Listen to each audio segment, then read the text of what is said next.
You know that feeling. It's 3 a.m., you're just lying there, your mind is racing, and you desperately want to sleep, but you just can't drift off. Well, if that sounds at all familiar, you might be surprised to hear that a potential answer could lie in a practice that, let's be honest, is often really misunderstood. So what is the real deal with hypnosis? Yeah, forget the stage shows, forget the swinging pocket watches for a minute. We're about to dig into the actual science behind it. We're going to see what's really happening inside your brain and look at the mounting evidence for its power to tap into your mind's hidden potential. Okay, first things first. We have got to clear up some major misconceptions here, because the version of hypnosis you've probably seen in the movies or on some stage, that is a world away from what actually happens in a clinical setting. Yeah, there's this huge difference between the pop culture image and the clinical reality. I mean, on one hand, you've got the stage tricks, right? That's all about entertainment, this idea of losing control. But clinical hypnotherapy, it's the exact opposite. It is not about losing control, it's actually about gaining it. It's about using highly focused attention to improve your health. So to be super clear here, clinical hypnosis is a legitimate therapeutic tool. You're not unconscious, you're not asleep, you're definitely not under someone's spell. Think of it more like a state of super deep relaxation, where you're totally aware and in control, but your mind is just more open to positive suggestions for change. And Dr. David Spiegel from Stanford put it perfectly. He said this is a serious science, a powerful way of using our minds to control our perception and even our bodies. I mean, this is a practice that's been around for a long time, and science is really just now catching up to how it all works.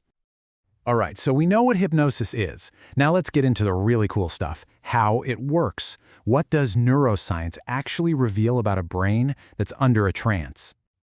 So what is actually going on in your brain?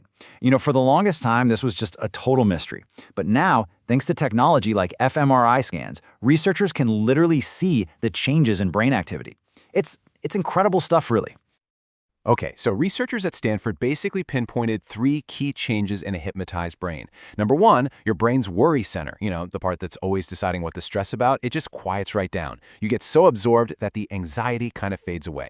Number 2, the connection between your brain and your body gets stronger, which gives you way more control over physical stuff. And third, you start to act without being so self-conscious. It's this little disconnect between your actions and your awareness that lets you accept those positive suggestions more easily. So knowing what happens in the brain is fascinating, right? But it all leads to the big question, the most important one. Does it actually work? Let's take a look at the data. What you're looking at here is something called an evidence map. It's from a huge report done by the U.S. Department of Veterans Affairs. Basically, they pulled together data from a ton of different reviews to give us this big, broad overview of the research on hypnosis for all sorts of conditions. And this really gives us a clear picture of where the science is at right now. The report found some evidence, though they call it low confidence, of a positive effect for things like weight loss and reducing anxiety in cancer patients. Now, it's really important to know that low confidence doesn't mean it doesn't work, it just means we need more research. The report also found low confidence evidence of no benefit for other things like smoking cessation. So yeah, the picture's a bit mixed, but it definitely shows there are clear areas of promise. Okay, so while the evidence is still developing for a lot of things, the research on sleep is, well, it's really compelling. Some studies are suggesting that hypnosis can increase that deep, restorative slow-wave sleep by as much as 80%. And that's the good stuff, That's the kind of sleep that helps you wake up feeling actually refreshed. And check this out. This chart shows a real-world example from an Insomnia case study. The results are pretty striking. Before trying self-hypnosis, it took this person an average of 2 hours to fall asleep. Afterwards, it was down to about 35 minutes. Plus, they slept longer and woke up way less often. It just goes to show you the potential impact this can have on an individual level. Okay, so how does all this science stuff translate into something you can actually use? Let's talk about putting it into practice. A typical clinical session is actually pretty straightforward. It'll start with some relaxation exercises. Then there's something called an induction, which is just a technique to help you get into that state of deep focus. After that, the therapist offers suggestions that are tailored to your specific goals. Maybe it's better sleep, less anxiety, whatever it is.